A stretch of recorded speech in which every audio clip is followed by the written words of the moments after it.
Hi, and welcome to our webcast for December 16, 2016. My name is Christian Aubry, and this is Amy Asbrook, the director of Toujours Vivant Not Dead Yet. Hello. Toujours Vivant Not Dead Yet is a non-religious organization by and for people with disabilities and our allies. Our goal is to inform, unify, and give voice to the disability rights opposition to assisted suicide, euthanasia, and other ending of life practices that discriminates against people with disabilities. Only two. 2016 year in review. Second subject, announcement, winter break. Yes, we take break. All right, thanks. 2016 year in review. So starting in January, of course. In January of 2016, the Supreme Court of Canada granted a 4-month extension on the effective date of the Carter judgment. And if you remember, the Carter judgment was the one that said that there has to be an assisted suicide law in Canada. Yes. Thus, the court extended the deadline for the government of Canada to pass a law regulating assisted suicide. And we had asked for a longer extension, but the court, in its infinite wisdom, denied a longer extension. A longer extension would have given the government more time, the parliament more time to really consider a law and do a good job of studying it, but the court decided that it didn't need that time. It didn't need to really consider that carefully. It just needed to put it into place as quickly as possible.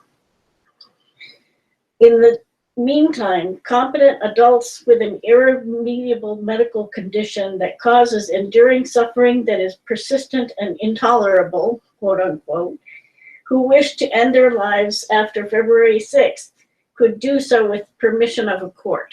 And it was working perfectly. Yep, and many people did take advantage of that option.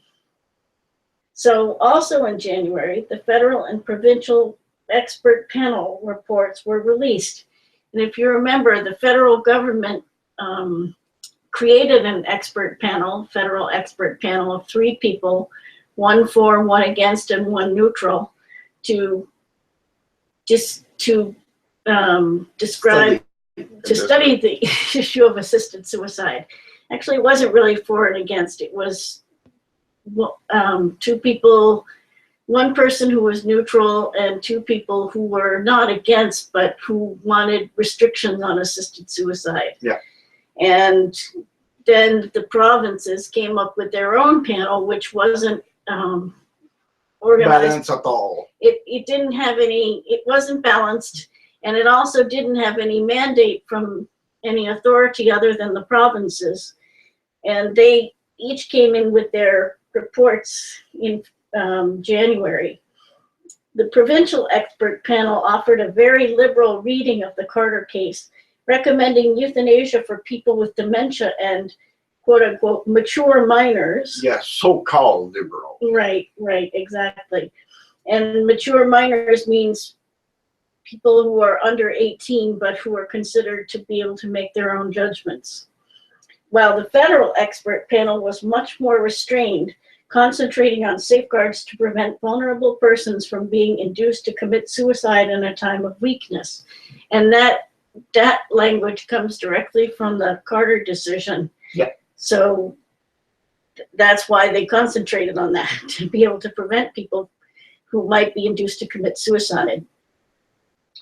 Finally, in January, the movement lost a great advocate on January 14th. Kevin Fitzpatrick, founder of the Euthanasia Prevention Coalition International and Hope Ireland, as well as a member of Not Dead Yet UK, died of cancer. That's sad. That was very sad because we lost he was an articulate spokesperson against assisted suicide and a vigorous campaigner for disability rights in general. He had an Order of the British Empire. He was a professor of philosophy. We meet him 2 or 3 times. And he had a great sense of humor, so yeah. It was a real loss. In February, after only 5 weeks of work, the report and recommendations of the Special Joint Parliamentary Committee on Physician Aid in Dying were published on the 26th of the month.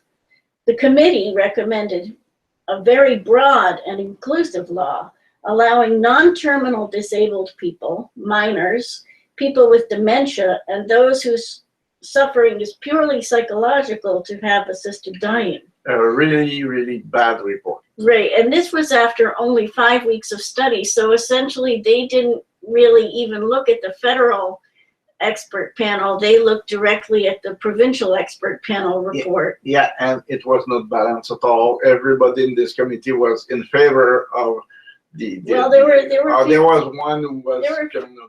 There were a few who were against, but it was not a very balanced, and also it did its work in 5 weeks, which is really not enough time to consider such an important. It's a so complicated subject. Right.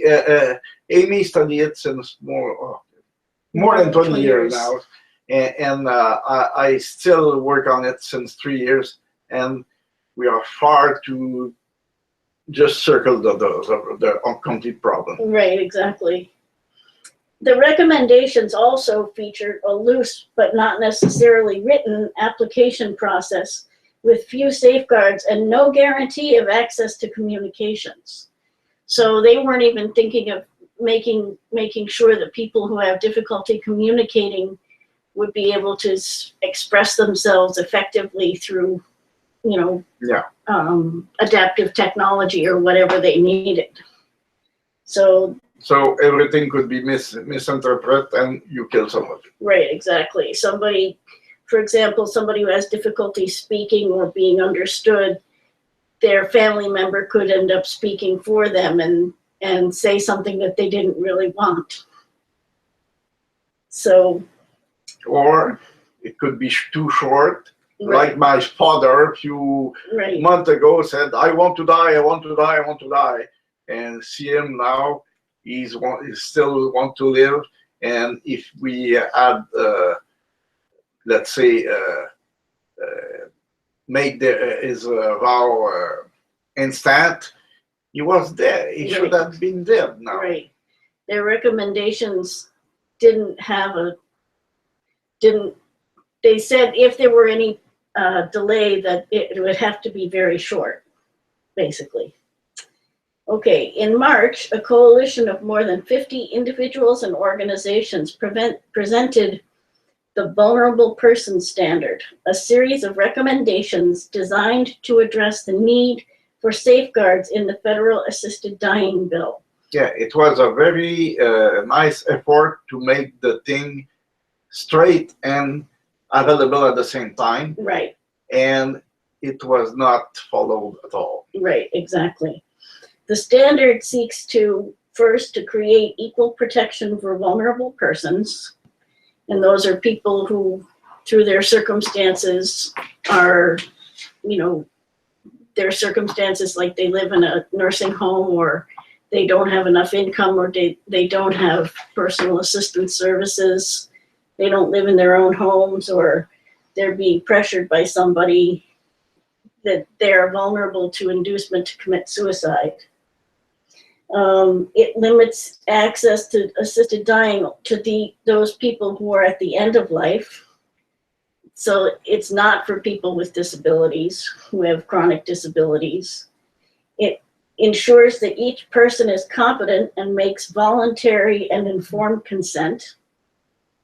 So, which is supposedly the decision of the court case. Right, it's supposedly, but the voluntary vulnerable person standard wanted to make sure that that was understood, because sometimes people are depressed and they say they want to die, but they're depressed. But you should not kill them because they say that.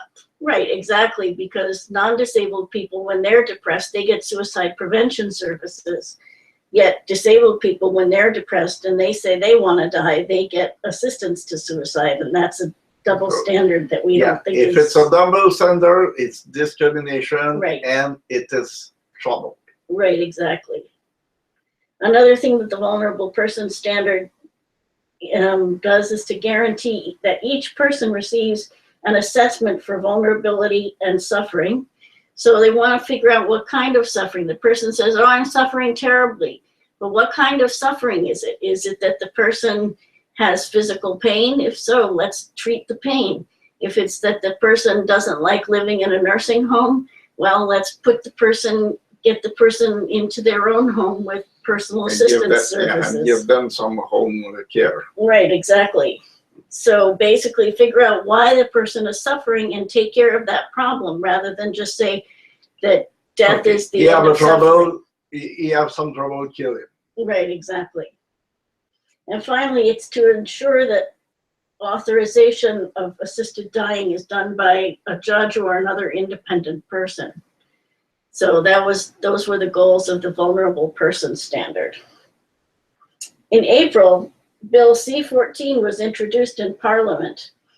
The bill provided that a competent adult with a grievous and irremediable medical condition could make a written request for assisted dying, and with the approval of 2 doctors or nurse practitioners, could receive assisted suicide or euthanasia. The definition of grievous and irremediable medical condition requires that the person must be suffering intolerably, be in an advanced state of irreversible decline, and that their death be reasonably foreseeable. And that term reasonably foreseeable is not really defined, but it essentially means that they be somewhere, that their death be foreseeable within a reasonable time. Yeah, and it's not defined, but at least it gives some indication that it's not for people in their normal way of life. Right, exactly. The idea is that they didn't want to say terminal illness, but they wanted it to be for people who are dying, not people who are living their life. The bill proposed further study of the issues of allowing assisted dying for people under 18 years of age, people whose suffering is purely psychological, and via advanced directives for people who may become incompetent. And they've just called to start those studies just in the past few days. So those studies are going to start, and they're going to take a couple of years. Do we have enough data to study it? I don't think so. Right, we don't. But the government hasn't collected enough data on what's happening in Canada to study it. And nobody have the real data, even in Belgium, which they have similar system. The only data that we have is the official report. But the problem is that the official report is only the report from doctors who are willing to give them their report. So right. every report sent was a good report. But all cases went wrong was never reported. Right, exactly. And there was a lot. Right, and also the reports that are issued from Belgium don't give all the information you need, so they don't talk about the nature of everybody's suffering. So we will take a decision of matter of death or life over no data. They give some information about some people, but they don't really describe the nature of the suffering of every person. And if we're talking about purely psychological suffering, that's an important piece of information to have. Okay. Later in April, advocates on both sides of the issue filed more than 100 amendments to Bill C-14. Toujours Vivant, Not Dead Yet's amendments were primarily concerned with closing loopholes that allow anyone to do anything to assist with euthanasia or assisted suicide. It was awful. Without repercussions or protecting vulnerable persons from inducement to commit suicide in a time of weakness. It was awful because anybody who had said killing somebody could have told, oh, I think he was wanting to die, right. And go away with it. Right. They could get away with it if they said they believed the person wanted to die, and so they helped the person die. Yeah. Anyway, even if they were mistaken. Yeah. Could be hanged or shoot or whatever. Same thing. Well, it's supposed to be according to. Oh yeah, but it's just a mispractice. Well, yeah. That's the end of the thing, you know. It's Right. if you have a good lawyer. Right. Right. May saw Bill C-14 progress through the House of Commons and the Senate simultaneously. And again, this was part of rushing it through the House of Commons and the Parliament, that they had that going through both houses simultaneously so that advocates couldn't really concentrate in one area to educate the legislators on what they were looking at. Because they need to be educated. Most of them doesn't have any, even a clue about it. Right, exactly. Advocates, including from Toujours Vivant, Not Dead Yet, the Council of Canadians with Disabilities, and the Euthanasia Prevention Coalition, testified before committees in support of amendments that would toughen safeguards and tighten restrictions on who would be eligible for medical aid in dying. But most was rejected. Right, most of the amendments were rejected. There were a couple of amendments that were accepted, but very, very minor ones. It was, and you know, all of us went to a lot of committee hearings and testified and talked to a lot of legislators, but there wasn't that much, there wasn't enough time really to study the issue in detail for them to get to know the issue in detail. And I think that most of the legislators over there doesn't even know what will happen with their decision. They doesn't know what will happen. They just, okay, I think it will be good, and throw it away. Right, exactly.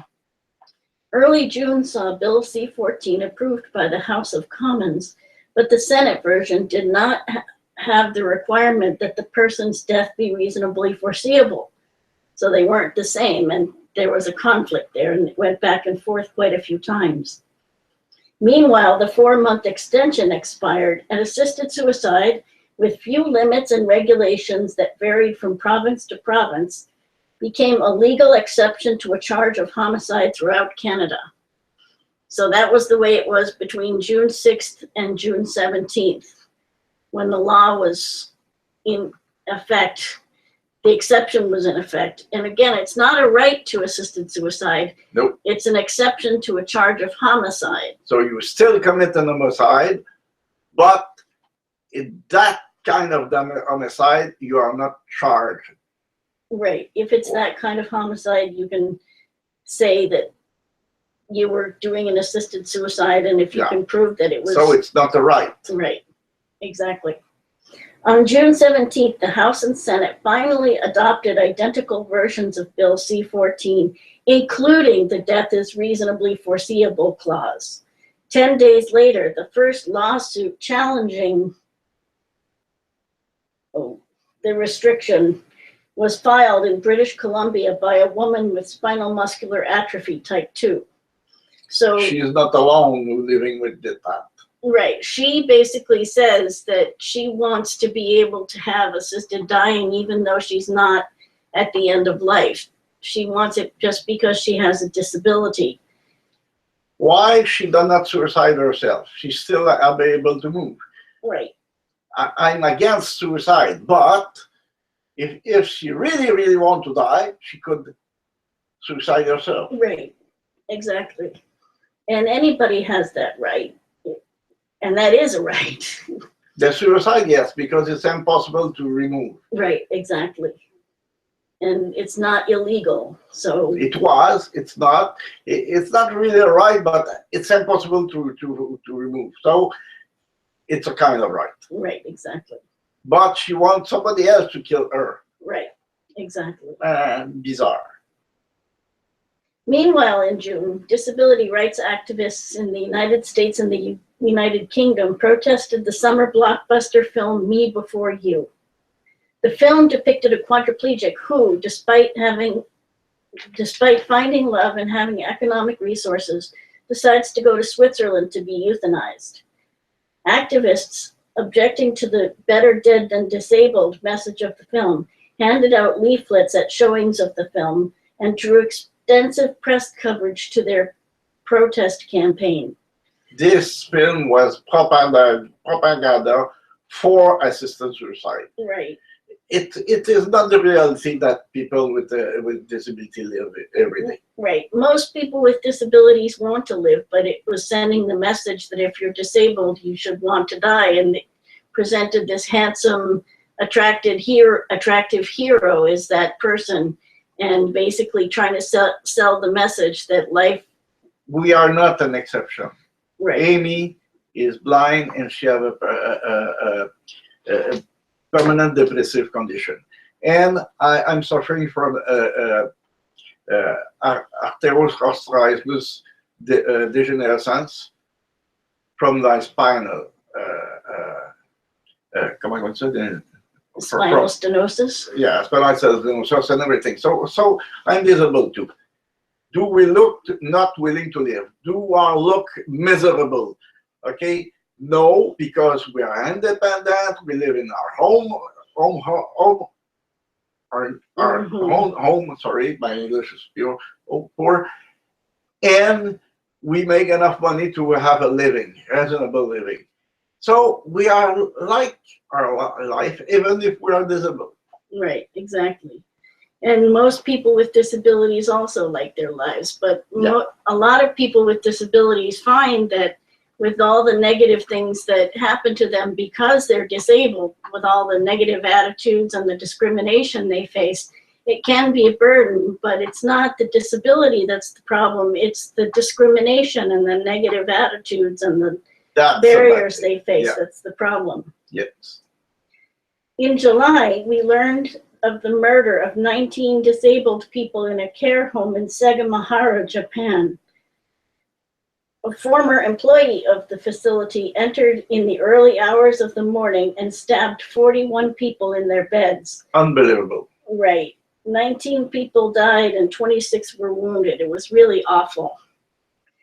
The perpetrator later turned himself in to the authorities, saying, "It is better that disabled people should disappear."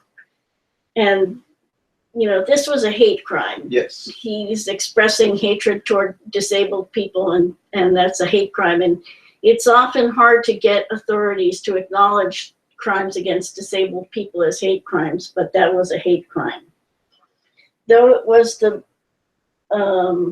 largest mass killing in Japan since World War II, the event drew only a mild response. Families did not want to be identified, and there was no public outcry or mourning for the murdered people. And usually if there's a mass murder, everybody comes with flowers and teddy bears and balloons. And it's not for excuse Japanese people, but they have a kind of tradition coming from the Middle Age that people who are not able to be producing or effective, they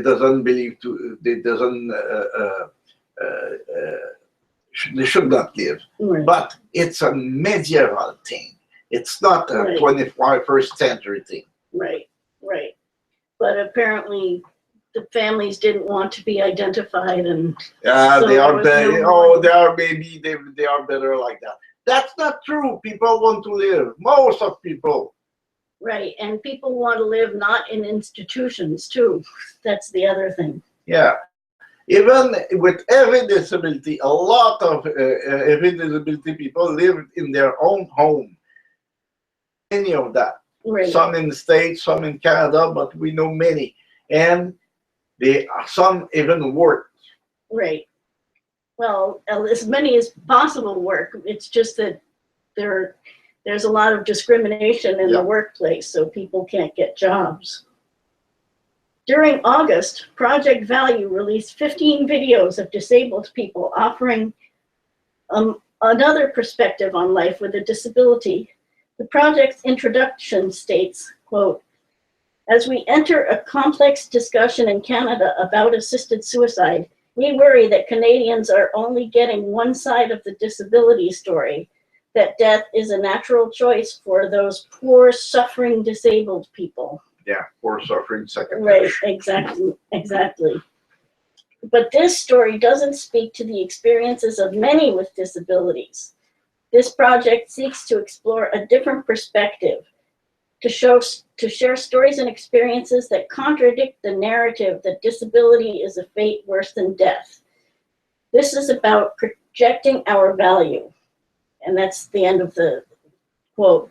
And to view the videos, you can go to www.facebook.com/projectmyvalue. We will not repeat it. Just look at our site. It's right in it. Yeah, it's on our Facebook page, and if you get our text, if you want to receive our text, you can email us, and we'll send you the text for our webcast. In September, the CBC reported that there had been at least 120 cases of assisted dying in Canada between June 17th and the end of August, not counting the 166 cases of euthanasia documented in Quebec's 6-month report, or those who died between February 6th and the passage of Bill C-14 in June. The CBC report found, 1, Ontario's coroner recorded 49 cases of medically assisted death. British Columbia reported 46, which is, the British Columbia population is a lot smaller than Ontario, but the fact that their numbers are about the same is a little funny. Alberta's provincial health authority said that there were 15 cases. Manitoba had 8 recorded cases. The Yukon, New Brunswick, and Nova Scotia all declined to provide a precise number, citing privacy concerns. That's a false reason. Right. Nobody wants to invade privacy. That the number that we needed in this study, it was just number, okay, Right. Which doesn't mean any thing against privacy, even if there is only 1 people by provinces, but they refuse to give a number. That's Right. a defeat. That's a little strange. Yeah, it's more than strange. It's dangerous. This is public information. Right. Nunavut, Northwest Territories, Prince Edward Island, and Newfoundland and Labrador all said they had no reported deaths during the 2-month period, and Saskatchewan said that there were fewer than 5 cases. Also in September, the Euthanasia Prevention Coalition released its hour-long documentary, The Euthanasia Deception. The film shows the wide gap between the claims of euthanasia supporters that safeguards are strictly adhered to and the reality of euthanasia in practice. For more information and to purchase a copy, go to www.vulnerablefilm.com. And again, if you want to receive a copy of the text for our webcast, just send us an email and we'll send that out to you. Finally, in September, the federal government, under Minister for Sport and Persons with Disabilities. I don't understand the Why link those are between those connected. two. Carla Qualtrough began a consultation process aimed at creating a federal statute to strengthen and harmonize accessibility laws across Canada.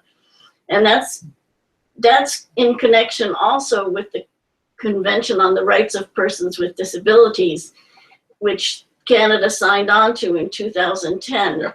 And the convention guarantees access to all sorts of things, some of which are under provincial jurisdiction, like access to health care. Which will give a little trouble to Ms. Qualtrough. Right, exactly, because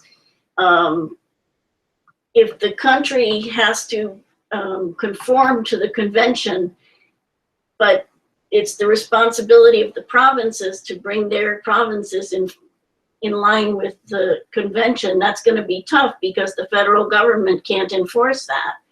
So she has to negotiate with the provinces to get them to come in conformity with the convention, and that's going to be tough. But one thing she's trying to do is create a law that creates standards for accessibility that will go all across the country, that everybody can agree on. And so at least we'll know what accessibility means and what's required of everybody to become accessible. So that's a little what she's trying to do in this consultation. Includes hearings all across the country where people come and talk about the barriers they face and what they want in terms of accessibility.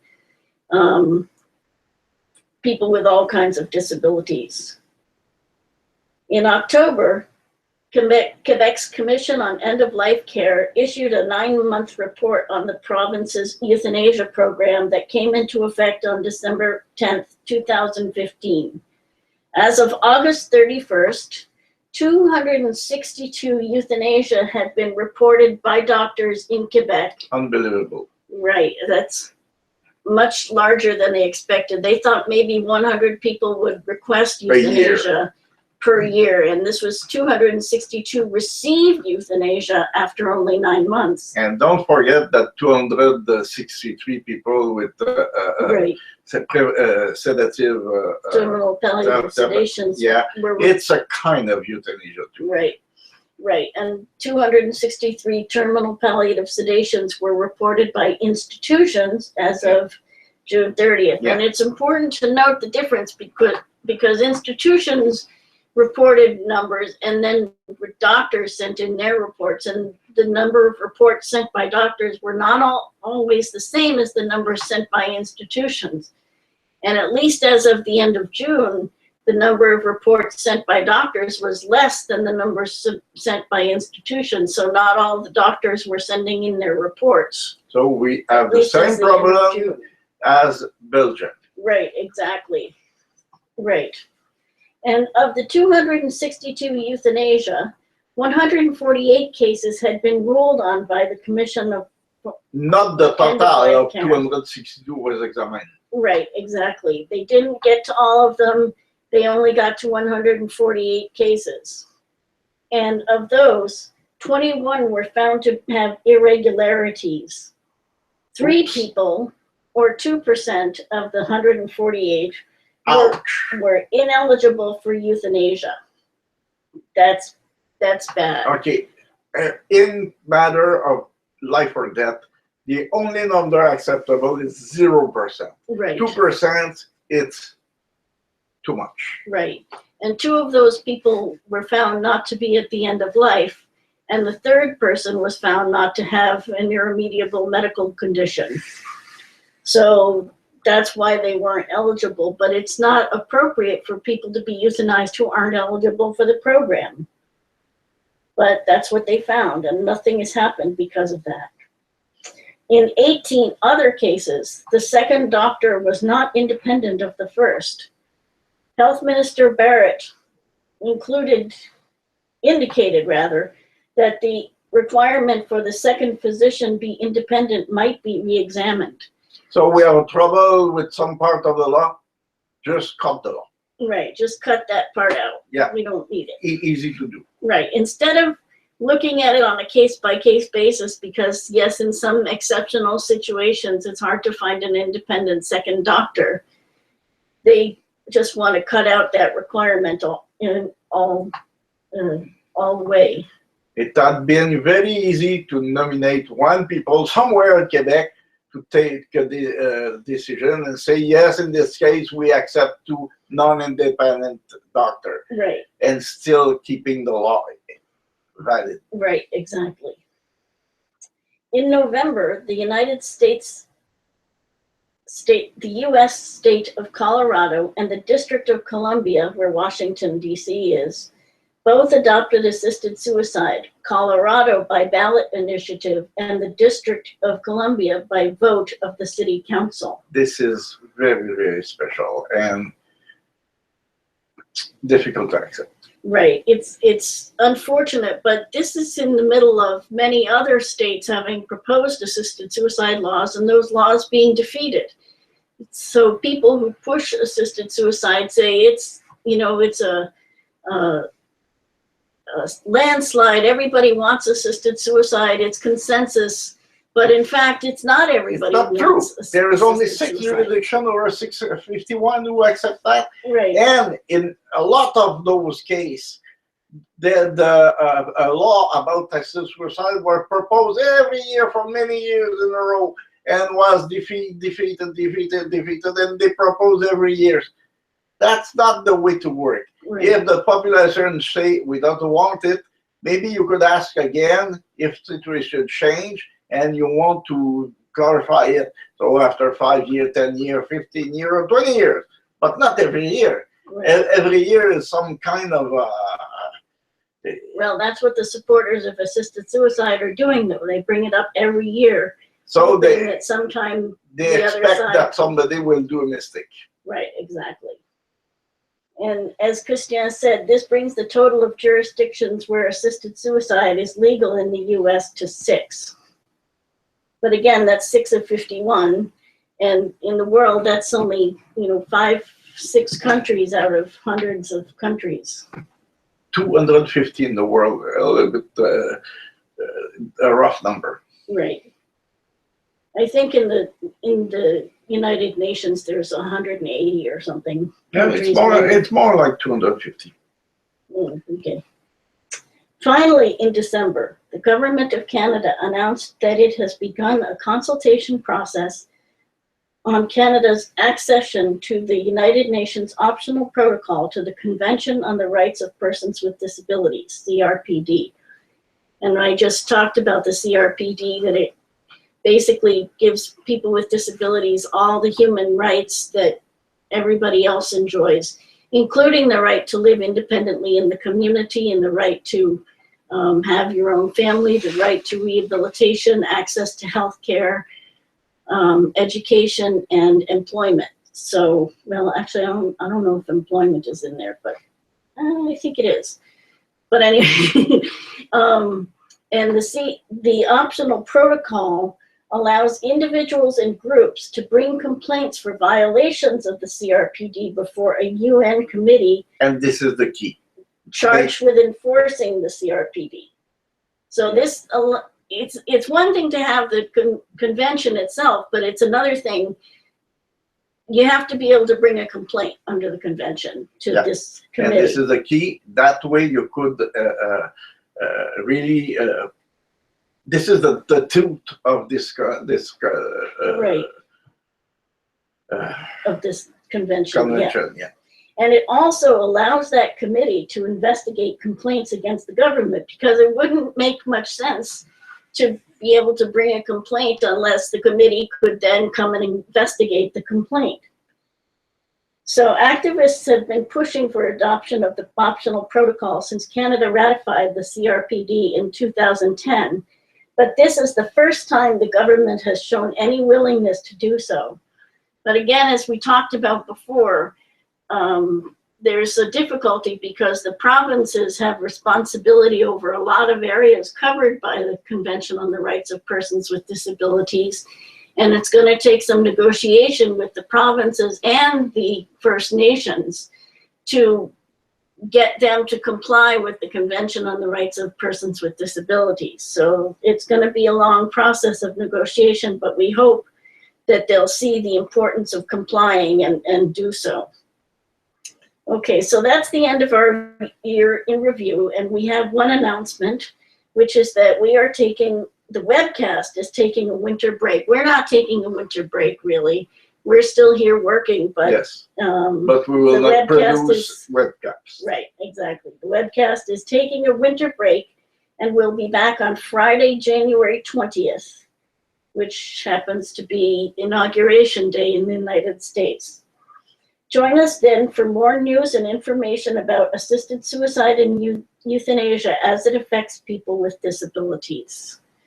So if you want more information about the topics that we discuss here, you can go to our Facebook page at facebook.com/toujours vivant, not dead yet, all one word.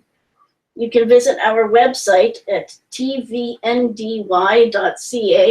And at our website there, you'll find our Facebook